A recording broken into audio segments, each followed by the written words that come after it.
ouvinte, eu sou o professor Afonso. Trago para você a teologia que atribui toda a autoridade divina a Jesus Cristo. Essa teologia ela deixa de fora da Bíblia as cartas do apóstolo Paulo e a parte editada do livro do Apocalipse, que representa cerca de 60% do livro. O título e também tema desse vídeo é Falar a verdade a todas as pessoas nos aproxima de Deus. Eu convido para essa experiência maravilhosa, uma experiência muito maravilhosa, né? Uma experiência vivida pelo nosso pai Jacó, que está descrita em Gênesis 28, de 11 a 22. Jesus afirma, seja o vosso falar sim, sim, não, não, o que diz passar vem do maligno. Ou seja, quando nos afastamos do maligno, a coisa começa a funcionar. Quer dizer, já começamos a nos aproximar de Deus.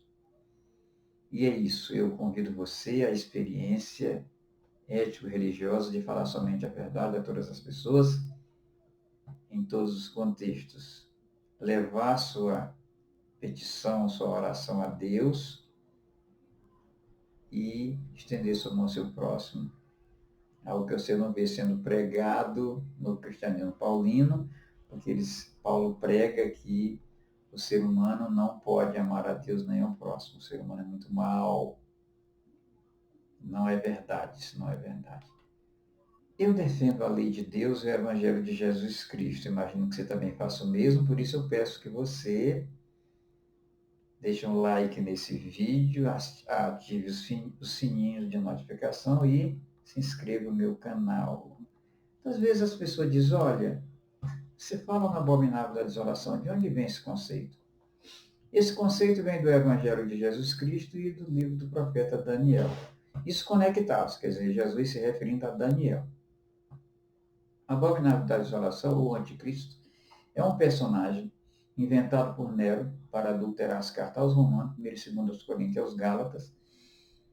Esse personagem, como você vê, que ele é representado pelas cartas de Paulo, ele tem o rosto do apóstolo Paulo, o corpo do Império Romano e o espírito do maligno. Esse personagem é terrível, ele adulterou as cartas de Paulo para fazer com que os seres humanos se insurjam contra o príncipe dos príncipes, ou, em última análise, contra Deus.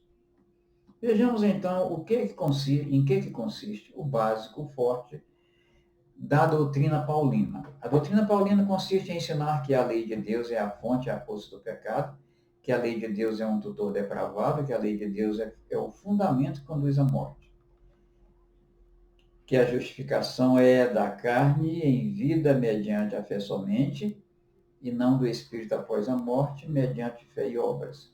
Tiago, Jesus e a Bíblia toda ensinam isso. Que uma vez livres da lei de Deus e justificados, nos tornamos completamente justos, santos e retos. Que a graça assim alcançada é responsável pela salvação. Então, isso é a doutrina de Paulo, forte. Para que ninguém nunca diga, cara, você pegou no pé do apóstolo Paulo. De jeito nenhum. O apóstolo Paulo não tem nada a ver com isso.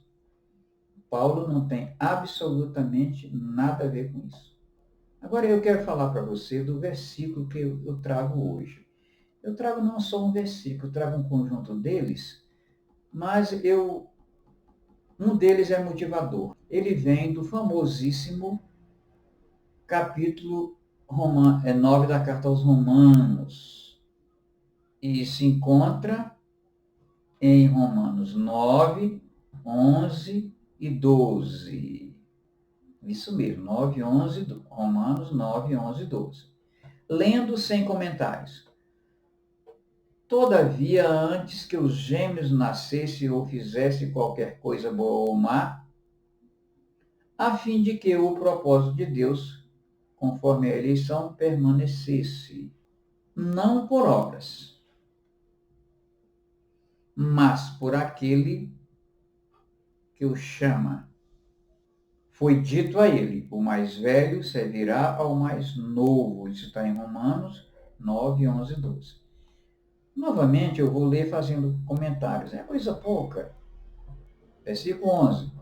Todavia, antes que o gêmeo nascesse ou fizesse qualquer coisa boa ou má, a fim de que o propósito de Deus, conforme a sua eleição, permanecesse não por obras. Meu comentário: o cerne, ou seja, o miolo da doutrina de Paulo é isso: nem tente amar a Deus nem ao seu próximo. Você só merece o inferno, e é isso que os pregadores, teólogos e escritores cristãos chamam de Evangelho de Jesus Cristo. Porque a prática das boas obras significa amar a Deus e amar ao próximo. Agora, voltando ao versículo: mas por aquele que chama. Foi dito a ele: o mais velho servirá ao mais novo. Meu comentário: qual o problema? Paulo constrói a figura do eleito sem mérito, que jamais se meteu a amar a Deus ou ao seu próximo. José passou por essa experiência ao esquecer o rito ensinado pelo seu pai. Então, aqui eu termino minhas considerações sobre Paulo. Vai ficar aquilo que é o mito. Pregadores, teólogos e escritores cristãos ortodoxos não admitem que haja mitos na Bíblia. Para ele, tudo é história, e essa história inteira vai fazer 6 mil anos. A mesma idade da escrita. Para eles, o Sol só tem 6 mil anos. As galáxias. Ou seja, é uma opressão terrível feita por Nero. Vai fazer o quê? É uma religião que é oferecida a você. Você não pode renunciar a ela e receber Jesus Cristo como Deus para segui-lo. Então, o que acontece? Nosso pai Jacó, ele é um personagem que pertence a um mito muito antigo. De Gênesis 1 até o final de Êxodo 20, quando é dada a lei e o regulamento, o que acontece? É um mito só. Só que esse mito foi adaptado para a nação de Israel, o mito sumério de centenas de milhares de anos. Então, Abraão, Isaac, Jacó, José, Moisés, todos são personagens esculpidos pelo dedo de Deus para a composição, para a formação do processo civilizatório da humanidade, para que o ser humano ande na presença de Deus segundo a sua lei e que Paulo destruiu por completo. Então, vejamos só. Quando nosso pai Jacó fez aquela trapaça, todo mundo conhece, com a ajuda da mãe, fez aquela trapaça, enganou o pai, recebeu a bênção. Quando Esaú chegou, não estou mais nada para ele. O Jaú pergunta: pai, tem nada para mim? Não, não tem mais nada para você. E fez até uma descrição de que a vida dele não seria lá grande coisa. Jacó, em função disso que ele fez, dessa trapaça dele, teve que fugir para a casa do tio dele, o Labão, irmão da mãe dele, que era muito trapaceiro. No caminho, ele viu que a vida dele estava chegando ao fim, ameaçado por fatores naturais, inclusive pela fome. Lá ele se encontrou, essa que eu chamo da experiência, lá ele realmente percebeu que precisava de um Deus que antes só era do pai dele. Ele se encontrava num vale seco de um rio e ele foi dormir, utilizou como travesseiro uma pedra e lá Deus falou com ele. É muito maravilhosa essa experiência, a experiência que eu coloco aqui. E Jacó saiu. Quando chegou na casa do tio dele, ele passou por muitas injustiças, resolveu ir embora, voltar para a terra dele. E no caminho ele teve uma notícia muito assustadora. O irmão dele vinha, quer dizer, ele teria que se encontrar no caminho com o irmão dele. Só que esse encontro foi muito interessante. Olha só o que está escrito em Gênesis 33, 4. Está dito o seguinte: então Esaú correu-lhe ao encontro e abraçou-o e lançou-se sobre o seu pescoço, o beijou e choraram. Ou seja, a iniciativa foi de Esaú, o homem para quem não havia nenhuma bênção. Rico, ele ficou bastante rico e assustador, mas ficou humilde. Chamou o irmão e foi aquela coisa maravilhosa. o irmão temia ser morto, não aconteceu nada disso. Jacó teve um filho chamado José, e esse filho é conhecido hoje no Ocidente como o maior de todos os heróis. Eu não sei se no Oriente ele tem essa relevância, mas ele é o cara. José é o cara. Por que José é o cara?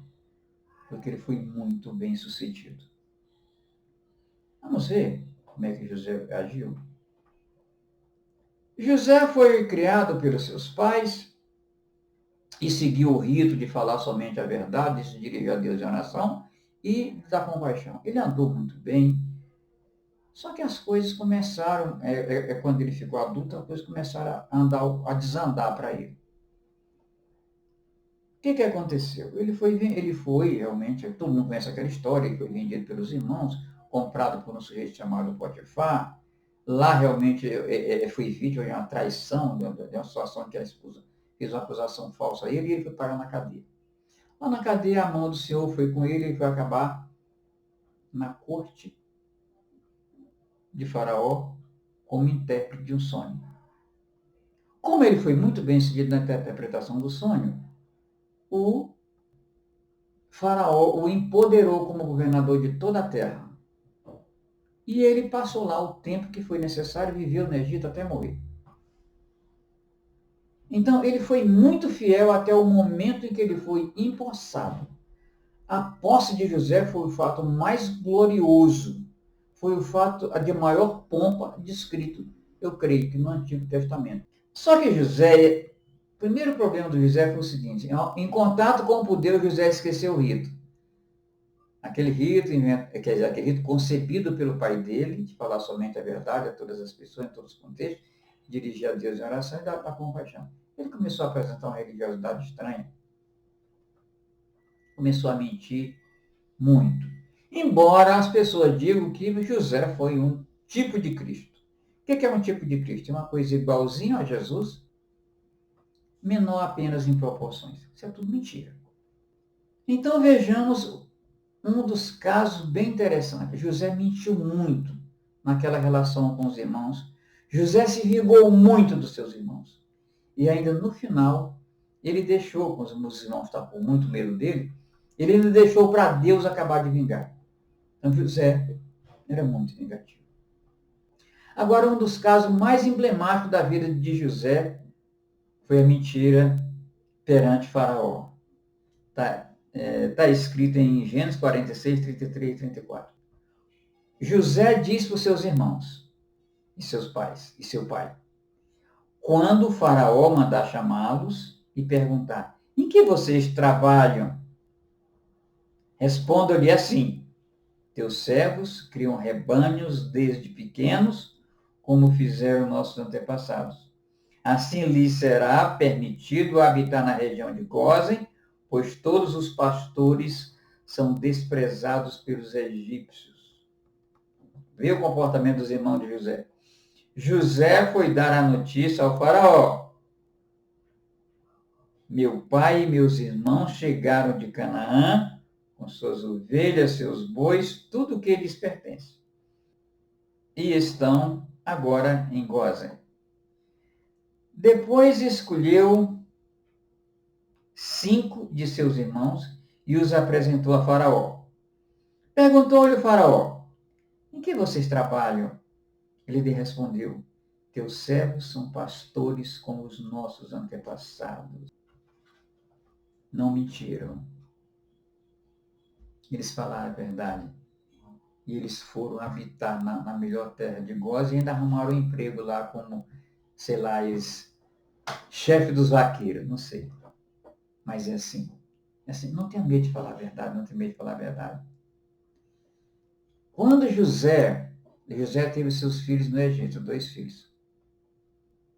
Antes de Jacó morrer, ele não deu a terra prometida, a fração da terra prometida, a tribo, a José, mas aos 2 filhos. José acabou se metendo lá na apresentação dos filhos, Jacó dispensou o trabalho dele. Então, eu quero dizer para você que só a verdade diante de Deus me pudera, nada mais. É essa experiência que eu te convido. E eu sempre digo o seguinte, não tomem Jesus como alguém que se possa dizer que que José foi um tipo de Cristo, fulano foi um tipo de Cristo. Nada disso. Jesus é diferente. Por que ele é diferente? Porque na concepção, o Espírito de Jesus Cristo foi uma porção do Espírito Santo, a essência de Deus, atribuída a um ser humano, com poder suficiente para nos trazer a graça, a verdade e confirmar a lei, conforme João 17. Quando ele foi morto, ele entregou essa porção do seu Espírito ao Pai ou Espírito Santo, para voltar a ser um com o Pai. E hoje, no seio do Pai, ele se encontra indistinguível. Indistinguível. Aquela figura do Cordeiro do Apocalipse, do Cordeiro que foi morto, está exatamente nesse ponto.